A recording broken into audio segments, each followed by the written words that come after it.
Curious George, Boxcar Derby. George loved cars. He loved riding in cars, washing cars, and playing with toy cars too. George and Ali liked to race them on his toy racetrack. They were outside playing when Bill rode by on his bicycle. "If you like cars, you should come watch me race today on Boysenberry Hill," Bill said. He showed the man with the yellow hat a newspaper ad about the Boxcar Derby that afternoon. George was curious. The man spotted Bill's boxcar next door. "Wow, Bill, did you build that all on your own?" "I sure did, all by myself," said Bill. That gave George and Ali an idea.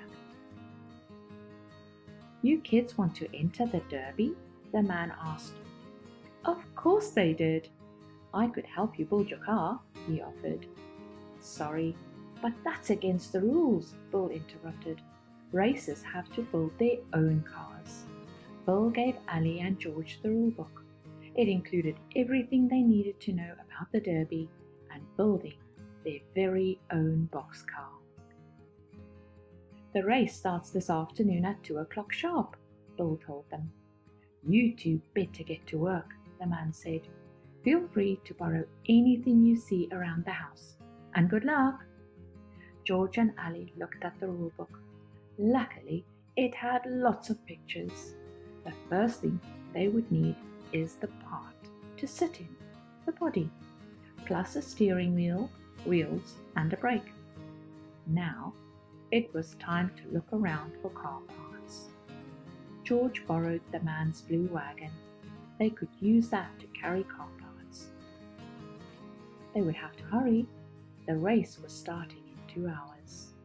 George and Ali walked past Quinz's house.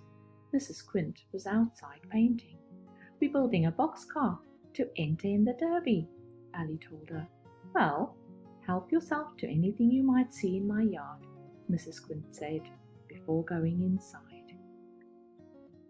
When George and Ali saw the old kayak in her yard, they had the same idea. It would be perfect for the body of their car. "It already has 2 seats in it too. One for you and one for me," said Ali. They were off to a great start. The next stop was Grandpa Renkinson's barn. It was filled with all kinds of old parts they could use, especially wheels. George found 4 that matched and nailed them to the kayak. They were ready to roll. But something wasn't right. The wheels didn't roll. George remembered the pictures in the book. Wheels turn on an axe, a rod that goes through the center of the wheel so it can spin. The wagon's wheels were on axles. George and Ali nailed the kayak onto the wagon. They also used the wagon's handle as a steering wheel. The car was almost ready. They just needed to find one more part, a brake.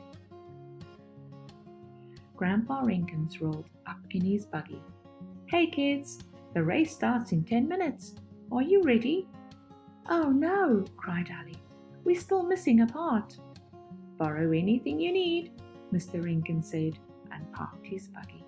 "Oops, almost forgot to put my brake on," he added. "Did he say brake?" George and Ali took the brake off Mr. Renkinson's buggy and put it on their car. It was finally finished. They were going to make it just in time for the race.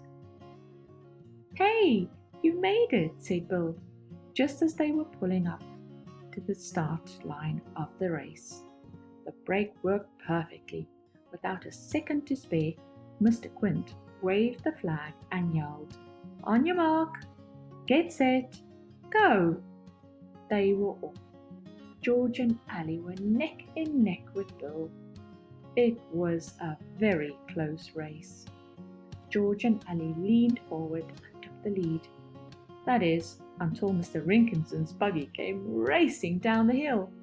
"Hey, what happened to my brake?" Mr. Renkins shouted.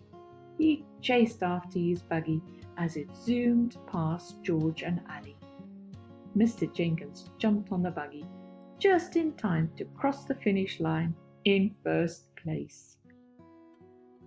George and Ali were runners-up, but with such a great boxcar, they felt like winners too.